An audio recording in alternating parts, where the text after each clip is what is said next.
Who speaker member zom tak pasari line hey kan amendment bill hi kan han soi hova alom ka ti khop maya soi tu te chunga te lom thu ka soi atin soi ve lo te point kan soi lo na a kan tha kan ti tlang in ka hria a ka lom khop mai toy te thil han soi fi ngai lai de oma statutory order manga din ani lo chan lai kha kan soi du lok chu executive order manga man mo thlak deuh taka chu ani awang han din ani ta ten kum ni atanga kum nga inkar chung legislature ti kha lo ne ka sarkar ma til he ne kum sa ni le so le pasari dei to a legislate ni ta kha ni a chuwang chuanin hei hian in ngong ve deuh pakhat chu ne kan kum sang di le so le paria ta po kum horte mai December a han voi nia kan sarkari kan handing than ve a chuan sang ni som pakwang a han ngai teila chuan sang ni som ni bung bula tangin covid in min nuaya meeting khati le thei si lowa kan member zom tak pul han han soi lai po kha a buai thak ve boka chung chuan in har sa mi siam ma ro si pathian khongai na zara dam te kan oma luang taka covid bo ruak te azia om cho zel in chuan meeting zing taka han nei kha a thei chia lo poin thathum thali engamo khatiang meeting te kha chu a that chu ka ring khop maya he bil hi a poimo amendment he poimo em maya hi kan ti fel chuan thil engamo tam tak ngong ani do ni ti kha kan soidu ani tin kan member zom tak dang te khanin in soi kha oma ka lo not zela aten khat khachu pattern mistake te mai ngen error chete te han siam ra mai tur ong chi te po kha om boka tin representative of ngen culture han ti te top kha zau e mai ti lai po kha hei hi mak de su rusa guidelines a hianin anda ave tat maya culture preserve na ha zau de khan da nge ni khami en de khan ka lo ti ve boka tin chubaka chuan NGO representative of Central Way kan ti le thil dang ha chu hemi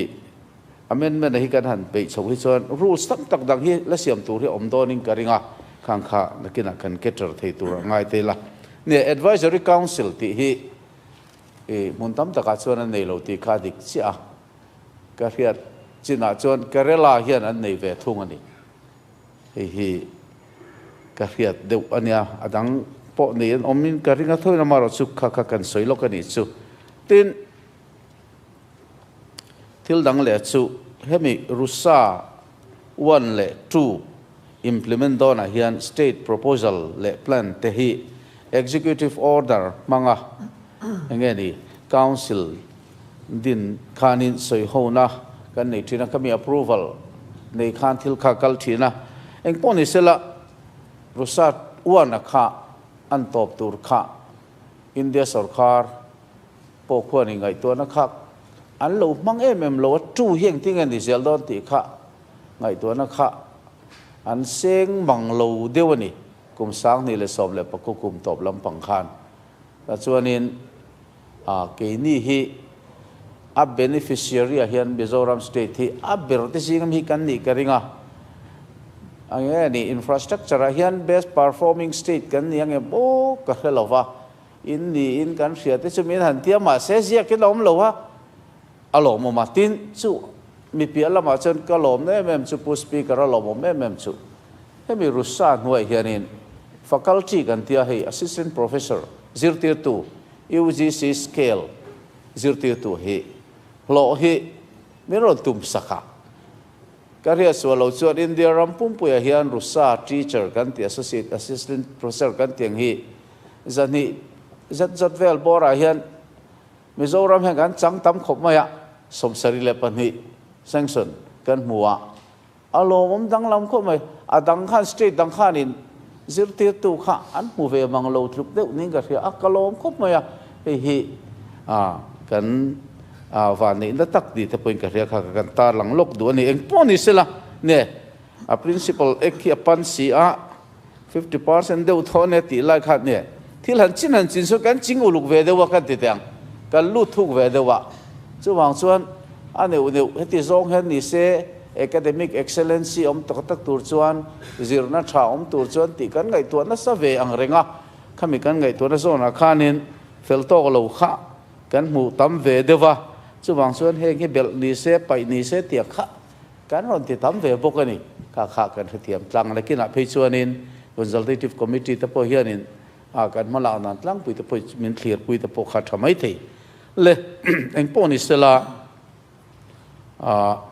kan new education policy bok hian soi le taila hei hi alo om boka chu wang chuan tuna India ram khoya po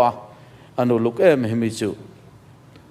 college te po hi buk tak maya han om tir min tuma sang ni borvel college kata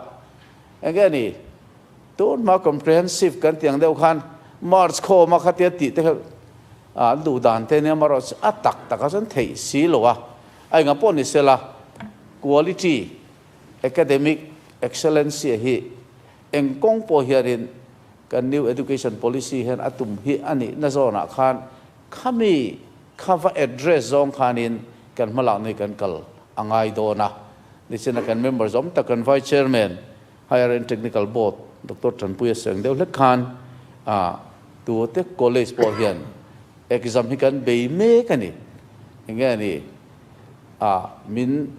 hei nak team an lo kala nak team thian uluk takin toma do sak big nei lo hian kan performance a muna an ron ena uluk takin ti khan mark min ron pe hei tu nai phei chuanin college kan hanti pakhat kan riat lar lo pu speaker nang phei chuani hun laya i malak na te po khanin ka ria em kon kan ti mo falcon po so thilom mom deu chu lem lai deu ma ni lok tak tak khan na kho hian an ron engani evaluate ve b an ron hlang ve not mai ni alomom ko mai b direct hlan engani han ta hi har sa deu ni annex chon a in ni chuanin infrastructure grant te le thil dang tam tak kha in dong theno ne ting ka in fui me ka health department noi tho kha ni tiang chuan college kan han te kan tlang hriat top pi lama po hian he thil hianin azuk engeni huam thei turang te po ngai te la thome poni sela